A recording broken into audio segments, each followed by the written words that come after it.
Good afternoon, you good-looking bunch. It's myself, Gav Mack, Alex Osborn, and there's Stephen Buck, and it's our top fives in five midfield. How are you, boys? Oh, feeling good, very well. mate. How are you?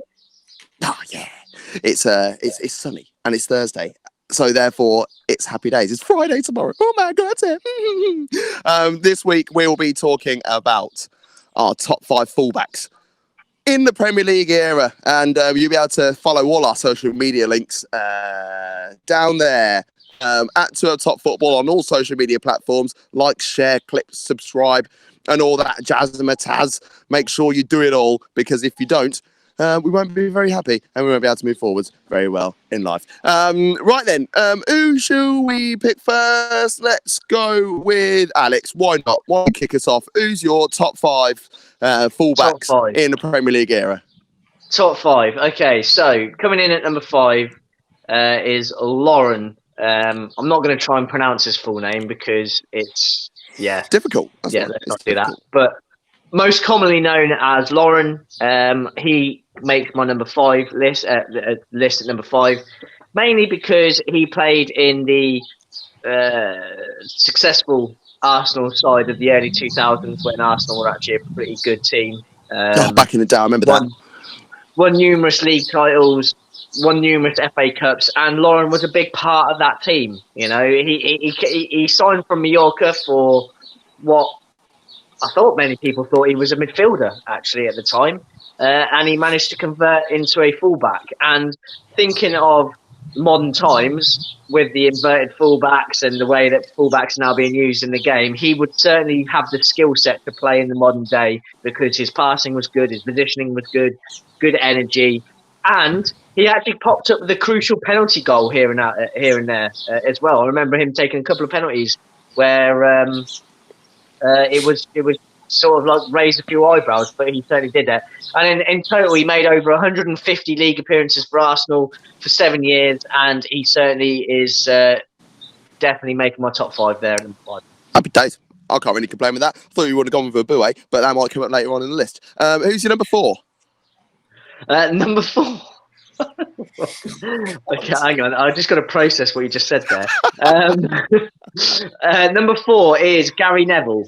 Okay, so he's my number 4. Now, many people nowadays will know him for his punditry work that he does with Sky Sports and the arguments and banter that he would have with Jamie Carragher. And, you know, they like to be self-deprecating about their abilities, but really, both of them were very, very good players.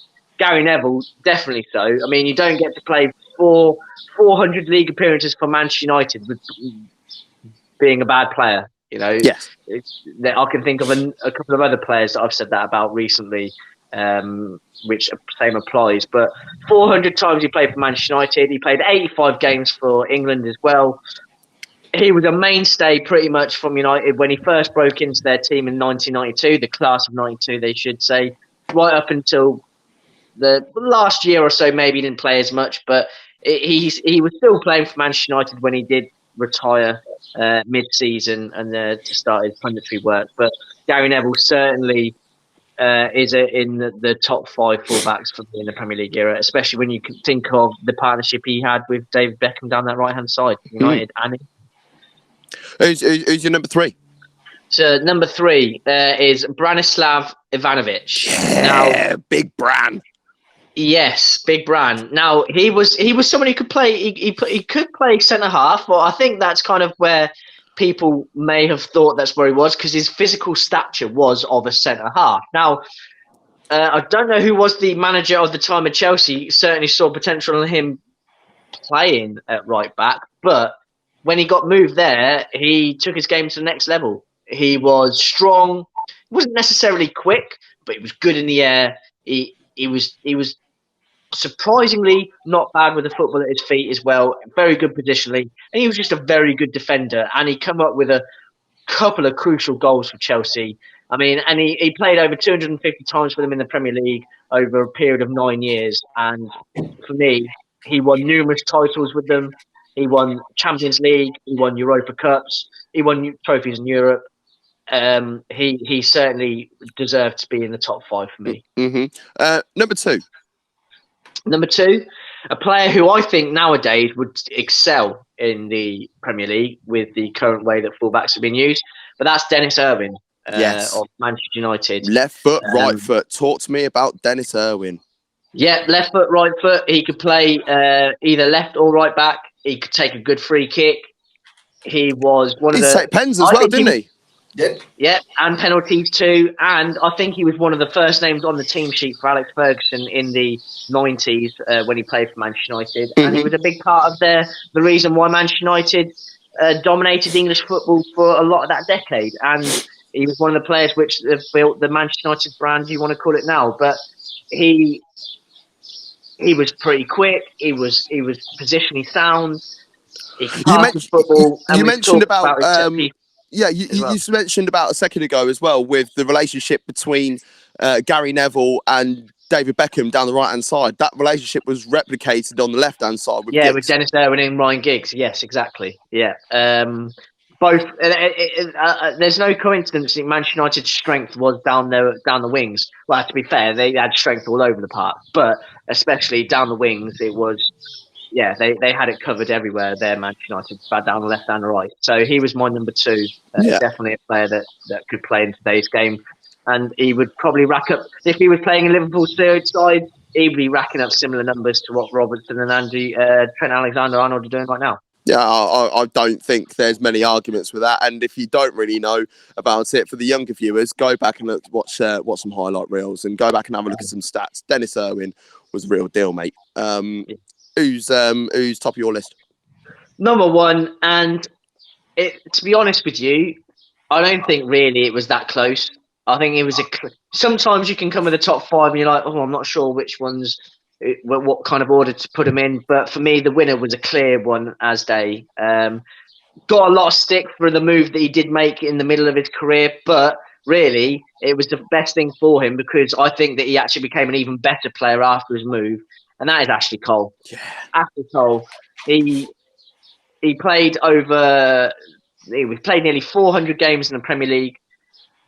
He was part of the invincible side of Arsenal, came through the youth ranks. I mean, I think they almost lost him, to be fair, because at the time they had Silvinho, and if Silvinho didn't have that hot passport and had to get sold pronto, Ashley Cole may never have got his chance. But when he did get his chance, he took it with both hands and ascended into probably being the best left back in the world at the time during his peak of his career. I mean, there's certainly been not many fullbacks who could contain and actually pretty much beat Ronaldo in a one-on-one environment at the time than Ashley Cole did.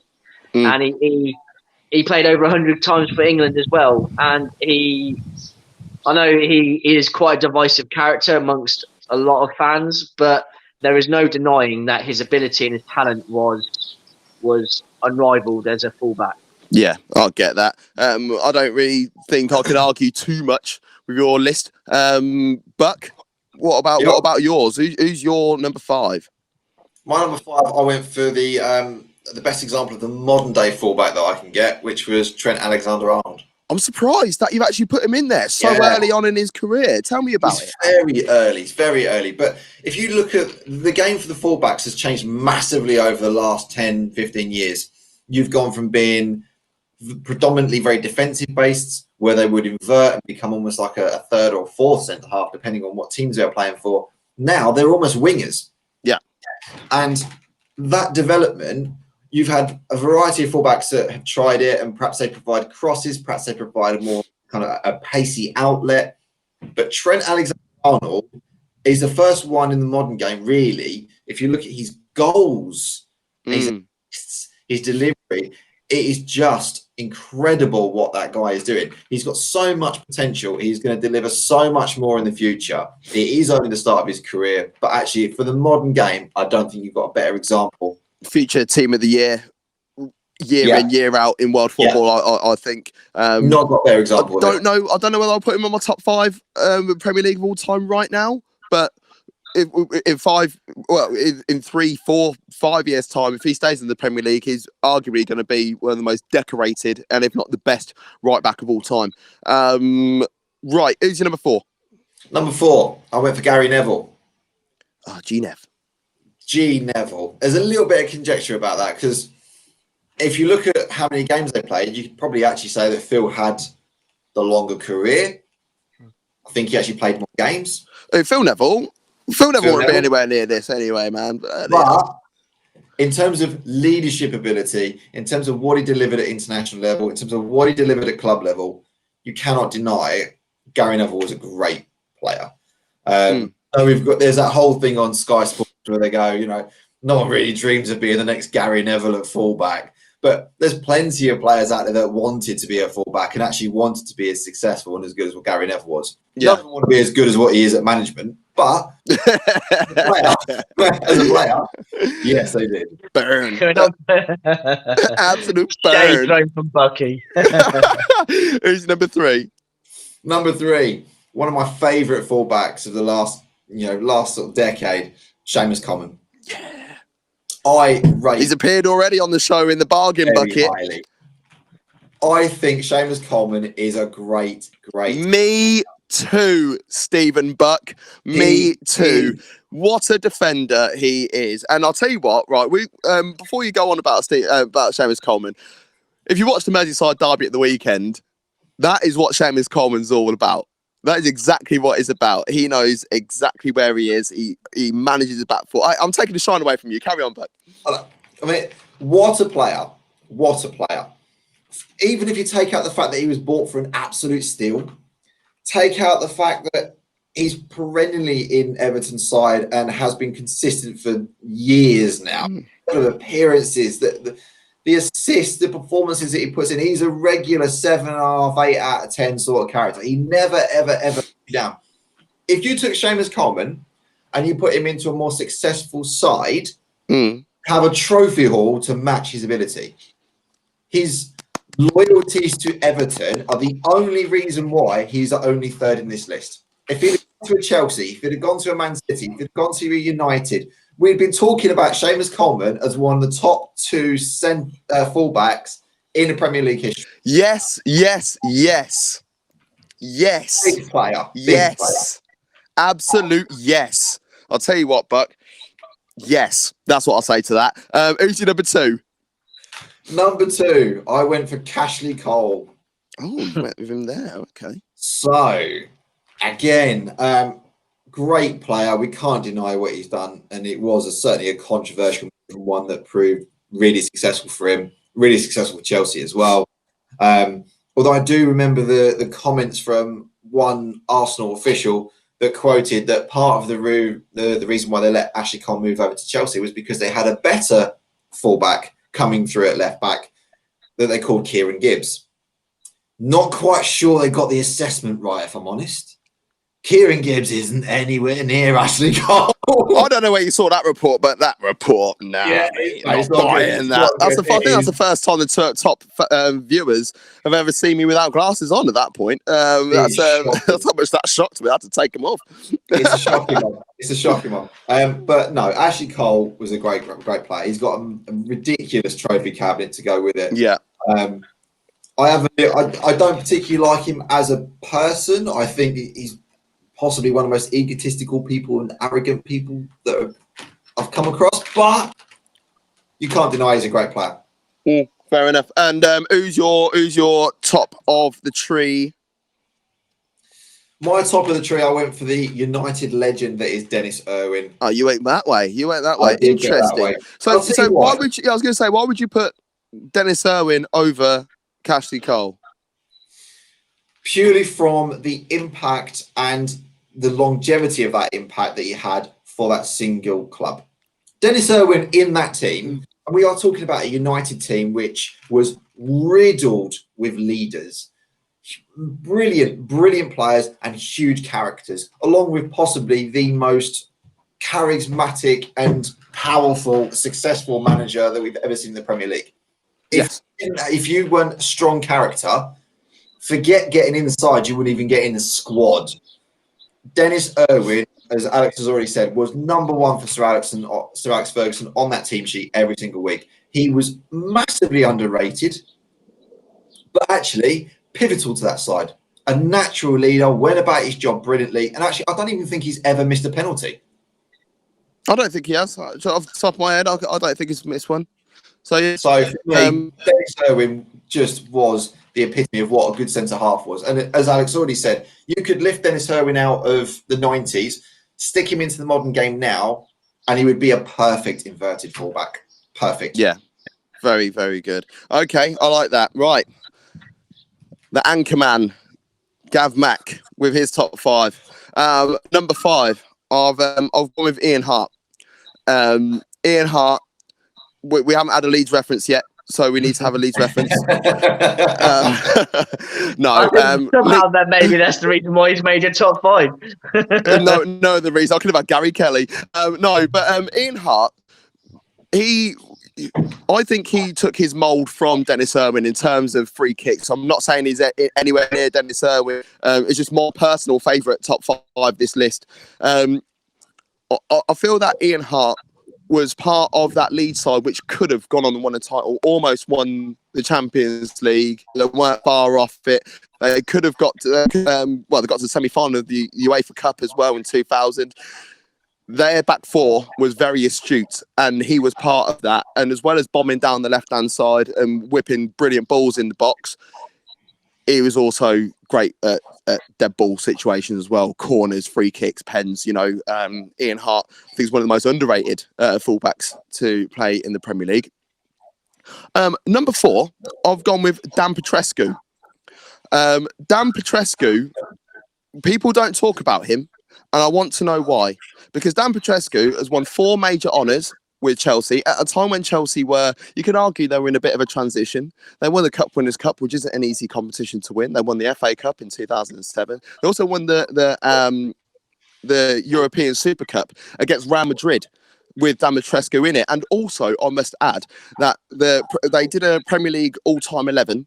They did 2. They did one of English players and one of foreign players from in their first 10 years of the Premier League existing. And Dan Petrescu was the number 1 right back in that period from 1993 to 2003. He also chipped in quite a lot of goals as well. He scored 17 goals for them, which for a fullback who he wasn't really one of those sort of who cuts in at the edge of the box or like at the far post like a Andy Robertson or a Trent. He was still able to find the back of the net. So I've put him in, and I think it's vindicated, if I'm honest. Number 3, Zabaleta. I can't believe you boys haven't got Zabaleta in this side. Pablo Zabaleta. I don't think he needs much of an introduction, really. He came over to Man City at the time when Man City were about to build on what they were what they're achieving right now. I don't think anyone really expected them to do it, because it looked a little bit like a Leeds situation where you think, oh, well, we've got a lot of money, they might be able to do something with it. But Man City actually did. And players like himself, Company, they were part of the first wave, and they stayed and they won titles and they pushed and they got better and better every year. We spoke a little bit off air about Argentina and the between Messi and Ronaldo as to why Ronaldo will be cast as better for major honours. If anyone deserved to win the World Cup in 2014 was Pablo Zabaleta, in my opinion. Number 2, I've gone with Gary Neville there. If I'm honest, I didn't appreciate Gary Neville until he retired. And if anyone asks me, what do you think of Gary Neville like back in the day, I'll be like, he's just average, he's just 7 out of 10 every game. Isn't that what you want from someone? Would you rather have someone who's 7 out of 10 or even a 7.5 out of 10 every single game? Or would you rather have someone who's an 8 out of 10 this week and a 4 out of 10 next week? You want that consistency. And he was consistent throughout his whole career and trophy cabinet to match. We all know that. And number 1, Tony Hibbert. I've gone with Tony Hibbert because of his loyalty to